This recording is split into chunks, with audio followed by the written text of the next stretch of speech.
آپ کو اب ان سے کوئی بات کرنے کی ضرورت نہیں ہے. میں آپ کو بہت اچھی طرح سے سمجھ گئی ہوں. یو آر اے کروک.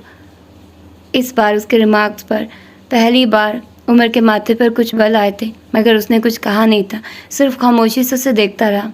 آپ صرف نانو کو یہ بتائیے کہ میں نے آپ سے یہاں رہنے کے بارے میں کچھ بھی نہیں کہا، نہ ہی میں نے آپ کے یہاں رہنے پر کوئی اعتراض کیا ہے. وہ اب بھی خاموش تھا. آپ نانو کو جا کر کہیے کہ میں نے آپ کے یہاں رہنے پر کوئی ناپسندیدگی کا اظہار نہیں کیا، حالانکہ تم میرے یہاں رہنے کو ناپسند کرتی ہو. میں نے آپ سے ایسا کب کہا؟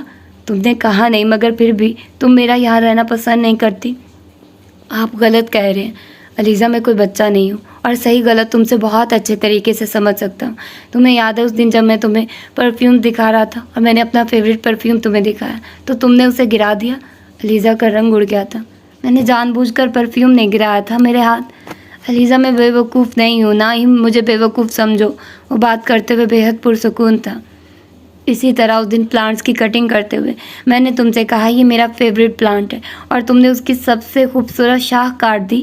اس بار وہ کچھ بول نہ سکی. عمر واقعی بے وقوف نہیں تھا. میں نے بہت پہلے تمہیں بتا دیا تھا کہ میں یہاں تمہاری جگہ لینے نہیں آیا ہوں، تھوڑے عرصے کے لیے آیا ہوں، پھر واپس چلا جاؤں گا. مگر اس کے باوجود مجھے محسوس ہوا کہ تم میری طرف سے اپنا دل صاف نہیں کر پائی. شاید تمہارے دل میں میری طرف سے کچھ خدشات تھے اور میں کوشش کے باوجود انہیں ختم نہیں کر پایا. اس لیے میں نے بہتر یہی سمجھا کہ یہ جگہ چھوڑ دوں. بس اتنی سی بات تھی اور میں نے گرانی سے بھی ان سب باتوں کے بارے میں کچھ بھی نہیں بتایا. انہوں نے جب میرے باہر جانے کے فیصلے کے بارے میں بہت اصرار کیا تو میں نے ان سے صرف اتنا کہا کہ تم میرے یہاں رہنے کو پسند نہیں کرتی. اس سے زیادہ میں نے ان سے کچھ نہیں کہا. وہ بہت سنجیدگی سے اسے بتاتا جا رہا تھا. وہ ایک بار پھر اپنے کام میں مصروف ہو گیا تھا. وہ سرخ چہرے کے ساتھ اسے دیکھتی رہی. وہ اب اس کی طرف متوجہ نہیں تھا. پلیز آپ واپس آ جائیے. عمر نے گہری سانس لے کر اسے دیکھا تھا. آئی ایم سوری علیزہ، میں یہاں سے ناراض ہو کر نہیں گیا، اپنی خوشی سے گیا ہوں اور اکثر آتا جاتا رہوں گا. اس نے نرمے سے کہا. پلیز آپ واپس آ جائیے. جب تک آپ واپس نہیں آئیں گے نانو کا موڈ ٹھیک نہیں ہوگا. آپ سمجھتے نہیں ہیں وہ. عمر نے اسے کچھ الجھی ہوئی نظروں سے دیکھا. وہ بے حد پریشان نظر آ رہی تھی. میں دوبارہ کوئی ایسی حرکت نہیں کروں گی جس سے آپ کو شکایت ہو. وہ اس سے نظریں نہیں ملا رہی تھی. علیزہ میں واپس نہیں آ سکتا. اس نے مایوسی سے عمر کو دیکھا تھا. جہاں تک گرانی کی بات ہے تو وہ تم سے بہت محبت کرتی ہیں، وہ تم سے ناراض نہیں ہو سکتی. ہاں وہ تو مجھ سے بہت محبت کرتی ہیں، مگر پھر بھی یہ گھر میرا نہیں ہے. میرا تو اب کوئی گھر ہے ہی نہیں. عمر نے اسے اپنے دونوں ہاتھ آنکھوں پر رکھتے ہوئے دیکھا تھا اور وہ جان گیا تھا وہ کیا چھپانے کی کوشش کر رہی تھی. چند لمحوں تک وہ اسے حیران پریشان آنکھوں پر ہاتھ رکھ کے سسکیاں بھرتے دیکھتا رہا. پھر وہ اس کے قریب آ گیا. علیزہ کیا ہوا؟ رونے والی کیا بات ہے؟ اس نے بچوں کی طرح اسے چمکارتے ہوئے اس کے چہرے سے ہاتھ ہٹانے کی کوشش کی تھی، مگر چپ ہونے کی بجائے وہ یکدم پھوٹ پھوٹ کر رونے لگی تھی. وہ ساکت کھڑا اسے دیکھتا رہا تھا. پھر اس نے کندھوں سے پکڑ کر اسے بیڈ پر بٹھا دیا تھا. ٹھیک ہے میں واپس آ جاتا ہوں، لیکن تم یہ رونا بند کر دو. علیزہ نے اسے کہتے سنا تھا، مگر وہ خود سمجھ نہیں پا رہی تھی کہ وہ اپنے آنسوں پر قابو کیوں نہیں پا رہی. اسے نہیں پتا وہ کتنی دیر روتی رہی تھی. اس نے دوبارہ عمر کی آواز نہیں سنی تھی. کافی دیر کے بعد جب اس کی آنسو تھمے تو اس نے آہستہ سے چہرہ اوپر اٹھایا. اس کے بالکل سامنے ہی عمر ایک کرسی پر بیٹھا ہوا تھا. وہ اندازہ کر سکتی تھی کہ اس وقت اس کا چہرہ کیا منظر پیش کر رہا ہوگا. سوجی ہوئی آنکھیں، گیلا چہرہ، سرخ ناک اور اس میں سے بہتا ہوا پانی. اس سے زیادہ بری وہ دے اور کسی حالت میں بھی نہیں لگ سکتی تھی. اس نے سر نیچے جھکا کر ٹی شرٹ کے آستینوں سے چہرہ صاف کرنے کی کوشش کی. پھر نامحسوس انداز میں ٹی شرٹ کے کونے سے ناک سے بہتا ہوا پانی صاف کرنا چاہتا. وہ اسی وقت ٹیشو کا ڈبہ اس کے سامنے آ گیا. کچھ جھجک کے بعد اس نے 2 ٹیشو نکال لیے تھے. پانی چاہیے؟ بہت نرم آواز سے اسے پوچھا گیا اور اس کا سر اس بات میں ہل گیا. جب تک اس نے ٹیشو سے اپنے چہرے کو خشک کیا وہ ایک گلاس میں پانی لے کر آ گیا. اس نے پانی پینے کے بعد اسی خاموشی سے گلاس واپس اسے تھما دیا تھا. رونا کس بات پر آیا تھا؟ وہ اب اس کے پاس بیٹھ کر اسے پوچھ رہا تھا. علیزہ کو اب شرمندگی محسوس ہونے لگی تھی. اسے رونا نہیں چاہیے تھا، کم از کم عمر کے سامنے تو بالکل بھی نہیں. کراچی میں کوئی بات ہوئی ہے کیا؟ علیزہ نے خوف کے عالم میں سر اٹھا کر اسے دیکھا. وہ بلا کا قیافہ شناس تھا. وہ بڑے غور سے اس کا چہرہ دیکھ رہا تھا. علیزہ کا دل چاہا اسے بتا دے کہ اس کے پاپا نے اس کے ساتھ کیا سلوک کیا، مگر وہ ایک بار پھر رک گئی. اس کی آنکھیں ایک بار پھر دھندلانے لگی تھی. اس بار عمر نے بڑی نرمی سے اپنی انگلیاں سے آنسو پونچھ دیے تھے. رونے سے کیا ہوگا علیزہ؟ زندگی میں تو سب کچھ فیس کرنا پڑتا ہے. ہر بار آنسو پرابلم حل نہیں کرتے. اس کا خیال تھا عمر اس سے پوچھے گا کہ وہاں ایسا کیا ہوا ہے جس کی وجہ سے وہ اتنی دل گرفتہ تھی، مگر عمر نے مزید کوئی سوال نہیں کیا تھا۔ اس کے بجائے نرم لہجے میں ایک نصیحت کی گئی تھی، چلو میں تم سے وعدہ کرتا ہوں، میرے پاس جب بھی روپے آئے میں تمہیں ایک گھر ضرور گفٹ کروں گا۔ علیزہ نے حیرانی سے عمر کو دیکھا تھا۔ آئی ایم سیریس، وہ علیزہ کی حیرانی کو بھانپ گیا تھا۔ مجھے گھر نہیں چاہیے، تو پھر کیا چاہیے؟ کچھ بھی نہیں۔ وہ ابھی بھی اتنی ہی ملول نظر آ رہی تھی۔ وہ چپ چاپ اسے دیکھتا رہا۔ آپ پھر یہاں رہیں گے نا؟ اس نے اچانک سر اٹھا کر عمر سے پوچھا تھا۔ ہاں رہوں گا۔ عمر کو اس کے چہرے پر کچھ اطمینان نظر آیا تھا۔ وہ اٹھ کر کھڑی ہو گئی تھی۔ پھر یہ چیزیں واپس رکھ دے؟ اس نے بیگ کی طرف اشارہ کیا۔ میں رکھ دوں گا، لیکن آج تو مجھے جانا ہی ہوگا کیونکہ میرا باقی سامان تو وہی ہے، اس نے کہا تھا۔ وہ اٹھ کر دوبارہ اپنے بیگ کی طرف چلا گیا تھا۔ اب وہ بیگ میں سے چیزیں واپس نکال رہا تھا۔ علیزہ نے کچھ مطمئن ہو کر اسے دیکھا تھا اور کمرے سے نکلنے کے لیے مڑ گئی، دروازے کے ہینڈل پر ہاتھ رکھتے ہوئے۔ اس کی نظر کمرے کے کونے میں پڑی ہوئی ایک چیز پر پڑی تھی اور وہ ٹھٹک کر رہ گئی۔ عمر کے بارے میں کیا بات کر رہے تھے؟ وہ بھی کچھ فکر مند ہو گئی تھی۔ نانو اب بہت الجھی ہوئی لگ رہی تھی۔ پتہ نہیں اب کیا پرابلم ہے، نانو بڑبڑائی تھی۔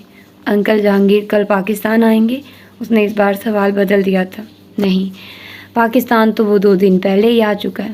انہوں نے آپ کو پہلے انفارم کیوں نہیں کیا؟ پتہ نہیں، ملنے بھی نہیں آئے۔ اب میں کیا کر سکتی ہوں، اس کی مرضی ہے۔ پہلے تو سیدھا یہیں آیا کرتے تھے۔ پہلے تو بات ہی اور تھی، پہلے تو تمہارے نانا کی وجہ سے وہ سیدھا یہیں آیا کرتا تھا۔ اب جب سے ان کی ڈیتھ ہوئی ہے جہانگیر بہت لاپرواہ ہو گیا ہے۔ انکل لاہور ہی میں ہیں؟ پتہ نہیں، یہ تو میں نے نہیں پوچھا۔ ہو سکتا ہے لاہور میں ہی ہو، یہ بھی ممکن ہے کہ ابھی کراچی میں ہو۔ کل کس وقت آ رہے ہیں؟ کہہ رہا تھا کہ شام کو آئے گا۔ آپ نے ان سے پوچھا کہ یہاں کتنے دن رہیں گے؟ تم بے وقوف ہو علیزہ، پہلے میں یہ کیسے پوچھ سکتی تھی؟ وہ سوچتا ماں کو پہلے ہی اس کی واپسی کی فکر پڑ گئی ہے۔ علیزہ کا چہرہ خفت سے تھوڑا سرخ ہو گیا تھا۔ نہیں، میرا یہ مطلب نہیں تھا، میں تو اس لیے پوچھنا چاہ رہی تھی تاکہ ان کا کمرہ اسی طرح سیٹ کر سکوں۔ رہیں گے تو یہی نا؟ ہاں، کہہ تو یہی رہا ہے کہ یہی رہے گا۔ مجھ سے کہہ رہا تھا کہ عمر کو اس کی آمد کے بارے میں کچھ نہ بتاؤ۔ میں نے کہا کہ عمر تو یہاں ہے ہی نہیں۔ کہنے لگا کہ پھر بھی اسے میرے آنے کی اطلاع نہیں ہونی چاہیے۔ انکل جہانگیر نے ایسا کیوں کہا؟ علیزہ کچھ حیران ہوئی تھی۔ آخر عمر سے وہ اپنی آمد کیوں چھپانا چاہ رہے ہیں؟ یہ تو میری بھی سمجھ میں نہیں آیا۔ پتہ نہیں انکل جہانگیر اور عمر کا اتنا جھگڑا کیوں ہوتا رہتا ہے۔ دونوں غصہ بھر ہیں، دونوں ہی اپنے من مانے والے ہیں۔ پھر جھگڑا نہیں ہوگا تو اور کیا ہوگا؟ بہرحال تم جہانگیر کے لیے بھی کمرہ تیار کروا دو۔ نانو انکل اکیلے آ رہے ہیں؟ ہاں، اکیلا ہی آ رہا ہے۔ نانو اٹھ کر کچن کی طرف چلی گئی تھی۔ علیزہ کچھ دیر خاموشی سے وہاں بیٹھی کچھ سوچتی رہی، پھر اٹھ کر عمر کے کمرے کی طرف آ گئی تھی۔ کمرے میں عمر کے کلہون کی مہک ابھی تک موجود تھی۔ وہ کچھ سوچتے ہوئے اسٹڈی ٹیبل کی طرف گئی تھی۔ وہاں عمر کا وہ اسکیچ موجود نہیں تھا جو اس نے کل وہاں رکھا تھا۔ اس کا مطلب یہ تھا کہ عمر وہ اسکیچ دیکھ چکا تھا۔ اسے نامعلوم سی خوشی ہوئی تھی۔ وہ واپس مڑنے کو تھی جب اس کی نظر اسٹڈی ٹیبل کے پاس پڑی۔ رسٹ ویسٹ پیپر باسکٹ پر پڑی تھی۔ اس میں صرف ایک مڑا توڑا کاغذ پڑا ہوا تھا اور وہ اس کاغذ کو ہاتھ لگائے بغیر بھی جانتی تھی کہ وہ کون سا کاغذ تھا۔ انکل جہانگیر دوسرے دن شام کو پہنچ گئے تھے۔ ان کا موڈ واقعی اس بار کچھ اور ہی طرح کا تھا۔ ہر بار جب بھی آتے تھے تو بہت خوشگوار موڈ میں ہوتے تھے۔ علیزہ سے کافی گرم جوشی سے حال احوال پوچھا کرتے تھے، مگر اس بار وہ بہت سنجیدہ تھے۔ علیزہ سے ان کی رسمی سی دعا سلام ہوئی تھی۔ اس کے بعد وہ نانو کے ساتھ اس کے کمرے میں چلے گئے تھے۔ وہاں ان دونوں کے درمیان کیا کیا باتیں ہوئی تھی وہ نہیں جانتی تھی اور نہ ہی اس نے جاننے کی کوشش ہی کی تھی۔ اس نے بس ملازم کے ہاتھ چائے اور کچھ کھانے کی چیزیں اندر بھجوا دی تھی۔ 1-1.5 گھنٹے کے بعد انکل نانو کے ساتھ باہر لاؤنج میں نکل کر آ گئے تھے۔ علیزہ نے نانو کے چہرے پر بھی ٹینشن دیکھی تھی۔ بہت عرصے کے بعد وہ اس طرح پریشان نظر آ رہی تھی۔ لاؤنج میں بیٹھنے کے تھوڑی دیر بعد عمر کا فون آ گیا تھا۔ وہ ایئرپورٹ پر تھا اور ڈرائیور بھیجنے کے لیے کہہ رہا تھا۔ نانو نے اس کا فون ریسیو کیا تھا اور ڈرائیور کو بھجوا دیا تھا۔ 1 گھنٹے کے بعد پورچ میں گاڑی رکنے کی آواز سنائی دی تھی۔ علیزہ نے انکل کے چہرے پر نظر دوڑائی تھی۔ وہاں تناؤ میں اضافہ ہو گیا تھا۔ پچھلے 1 گھنٹہ سے وہ نانو اور انکل جہانگیر کی باتیں سن رہی تھی اور وہ دونوں لاؤنج میں بیٹھے فیملی ممبرز کے بارے میں معمول کی گفتگو میں مصروف تھے، مگر ان کی گفتگو میں گرم جوشی یا خوشی نہیں تھی۔ یوں لگ رہا تھا جیسے وہ صرف وقت گزارنے کے لیے باتیں کر رہے تھے۔ علیزہ نے گہری سانس لی تھی۔ لاؤنج کا دروازہ کھلا اور عمر اپنی ہی رو میں اندر آیا تھا۔ پہلا قدم اندر رکھتے ہی وہ ٹھٹک کر رک گیا۔ علیزہ نے اس کے چہرے پر موجود ہلکی سی مسکراہٹ کو غائب ہوتے دیکھا۔ وہ انکل جہانگیر کو دیکھ چکا تھا اور علیزہ نے اس سے پہلے اس کے چہرے کو کبھی اتنا بے تاثر نہیں دیکھا تھا۔ اس نے انکل جہانگیر کو ایک نظر دیکھا اور پھر گہری نظروں سے نانو کو دیکھا تھا، اور اس وقت علیزہ کو اس کی آنکھوں میں شکوہ نظر آیا تھا۔ دروازہ بند کر کے وہ اب آگے بڑھ رہا تھا۔ السلام علیکم کے 2 الفاظ کہنے کے بعد وہ وہاں رکے یا کسی کو دیکھے بغیر لاؤنج سے گزر گیا تھا۔ انکل جہانگیر نے اس کے سلام کا جواب نہیں دیا تھا۔ اس کے چہرے پر بہت عجیب تاثرات تھے۔ علیزہ تم جاؤ اور اسے کہو کہ کپڑے بدل کر کھانے کے لیے آ جائے، کھانا تیار ہے۔ نانو نے اسی لمحے علیزہ کو مخاطب کیا تھا۔ وہ ایک لمحے کے لیے جھجکی اور پھر اٹھ کھڑی ہوئی۔ عمر کے بیڈ روم کے دروازے پر اسے 2-3 بار دستک دینی پڑی تھی، پھر وہ رک گئی۔ ہو سکتا ہے وہ پہلے ہی ڈریسنگ میں کپڑے تبدیل کر رہا ہو، اس نے سوچا تھا۔ چند منٹ وہ وہیں دروازے کے باہر کھڑی انتظار کرتی رہی، پھر اس نے ایک بار پھر دروازے پر دستک دی تھی۔ اس بار اسے انتظار نہیں کرنا پڑا تھا، فوراً اسے عمر کی آواز سنائی دی تھی۔ وہ دروازہ کھول کر اندر داخل ہو گئی۔ عمر اب سفید شلوار قمیض میں ملبوس تھا اور موبائل پر کوئی نمبر ڈائل کرنے میں مصروف تھا۔ اسے دیکھ کر رک گیا تھا۔ نانو کہہ رہی ہیں کہ آپ کھانے کے لیے آ جائیں۔ علیزہ نے نانو کا پیغام اسے دیا تھا۔ پاپا کب آئے ہیں؟ اس نے علیزہ کی بات کے جواب میں سوال کیا تھا۔ انکل آج شام کو آئے ہیں۔ اور تم لوگوں کو پہلے سے پاپا کے آنے کا پتہ تھا؟ اس بار اس کا لہجہ بہت تیکھا تھا۔ کل انکل نے فون کر کے نانو کو اپنے آنے کا بتایا تھا۔ صبح جب میں نے گرینی کو فون کیا تھا تو انہوں نے مجھ سے پاپا کے بارے میں کوئی بات نہیں کی۔ انکل نے نانو کو منع کر دیا تھا کہ وہ ان کے آنے کے بارے میں آپ کو کچھ بھی نہ بتائیں۔ وہ خاموشی سے اس کا چہرہ دیکھتا رہا تھا، یوں جیسے اس کی بات کو جانچ رہا ہو۔ ٹھیک ہے تم جاؤ، میں آ رہا ہوں۔ اس نے ایک بار پھر موبائل پر کال ملانی شروع کر دی تھی۔ وہ خاموشی سے دروازہ کھول کر باہر نکل آئی۔ لاؤنج میں آ کر اس نے نانو کو اس کے آنے کے بارے میں بتا دیا تھا۔ ملازم نے چند منٹوں بعد انہیں کھانا لگنے کی اطلاع دی تھی اور وہ تینوں اٹھ کر ڈائننگ روم میں آ گئے تھے۔ ان کے ڈائننگ ٹیبل پر بیٹھتے ہی عمر ڈائننگ روم میں آ گیا تھا۔ کچھ کہے بغیر وہ ایک کرسی کھینچ کر بیٹھ گیا تھا۔ ملازم نے سوپ سرو کرنا شروع کر دیا تھا۔ نہیں، مجھے سوپ نہیں چاہیے، اس نے سوپ کا پیالہ ایک طرف کرتے ہوئے چاولوں کی ڈش اپنی طرف کھینچ لی تھی۔ سب نے کھانا شروع کر دیا تھا۔ نانو باری باری انکل جہانگیر اور عمر کو ڈشز سرو کر رہی تھی۔ عمر سر جھکائے ہوئے ایک لفظ کہے بغیر پوری سنجیدگی سے کھانا کھاتا رہا۔ اس نے ایک بار پھر انکل کی طرف دیکھنے یا انہیں مخاطب کرنے کی کوشش نہیں کی تھی۔ دوسری طرف انکل جہانگیر بھی بہت خاموشی سے کھانا کھانے میں مصروف تھے۔ علیزہ کھانا کھاتے ہوئے باری باری انکل جہانگیر اور عمر پر نظر دوڑاتی رہی۔ عمر نے سویٹ ڈش کھانے کے بعد پلیٹ کھسکا کر نیپکن اٹھا لیا تھا اور وہ منہ پونچھ رہا تھا جب نانو نے اسے مخاطب کیا تھا۔ عمر، اب تم میرے کمرے میں چلنا، مجھے تم سے اور جہانگیر سے کچھ باتیں کرنی ہے۔ علیزہ نے یکدم اس کے چہرے پر تناؤ دیکھا۔ مجھے اس وقت کسی سے کچھ بھی بات نہیں کرنا ہے، میں بہت تھک چکا ہوں اور جو واحد چیز میں اس وقت چاہتا ہوں وہ نیند ہے۔ جہاں تک آپ کی بات سننے کا تعلق ہے تو وہ میں صبح سن لوں گا، اور اس کے علاوہ مجھے کسی دوسرے کی نہ تو کوئی بات سننا ہے اور نہ ہی کسی سے کوئی بات کرنا ہے۔ وہ کرسی پیچھے کھسکا کر کھڑا ہو گیا تھا۔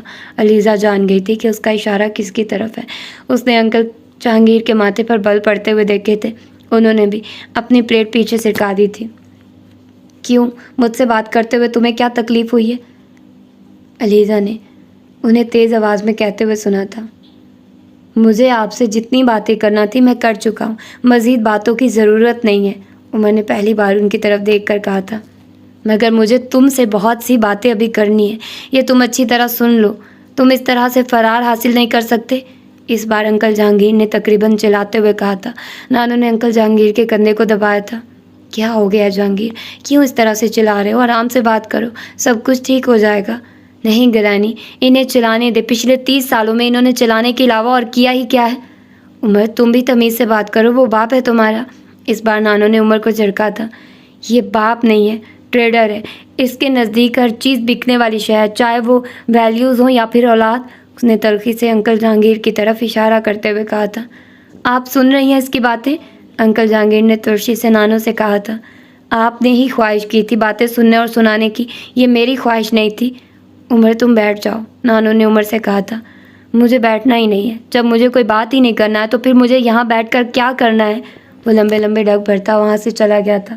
انکل جہانگیر ہونٹ پھنچے ہوئے اسے جاتا دیکھتے رہے تھے۔ میں نے آپ سے کہا تھا نا کہ اس کا دماغ خراب ہو چکا ہے،